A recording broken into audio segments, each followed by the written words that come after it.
ഉമ്മാമ പറഞ്ഞു, മോനെ ഈ ചുമട് എടുക്കാൻ ആവാതെ ഞാൻ വിഷമിക്കുകയാണ്.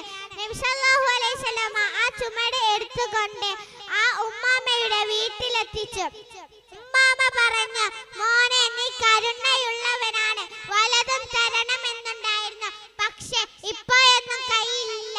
അതുകൊണ്ട് ഞാൻ ഒരു ഉപദേശം നൽകാം. മക്കയിൽ ഒരു മുഹമ്മദ് വന്നിട്ടുണ്ട്, അവന്റെ വലയിൽ നീ കുടുങ്ങാതെ സൂക്ഷിക്കണം. ഇതാണ് എനിക്ക് നിന്നോട് പറയാനുള്ളത്. നബി സല്ലല്ലാഹു അലൈഹി വസല്ലം അത് കേട്ട ഉടനെ പറഞ്ഞു, ഉമ്മാമ ഞാനാണ് മുഹമ്മദ്. ആ ഉമ്മാമ അത്ഭുതപ്പെട്ടു പോയി. നബി സല്ലല്ലാഹു അലൈഹി വസല്ലമയുടെ സന്നിധിയിൽ തന്നെ വെച്ച് ഷഹാദത്തു കലിമത്ത് ചൊല്ലി അവിടെ തന്നെ വെച്ച് മുസ്ലിം ആവുകയും ചെയ്തു. നോക്കൂ കൂട്ടുകാരെ, ഈ നബി സല്ലല്ലാഹു അലൈഹി വസല്ലമയുടെ കാരുണ്യത്താൽ ഈ ചെറിയ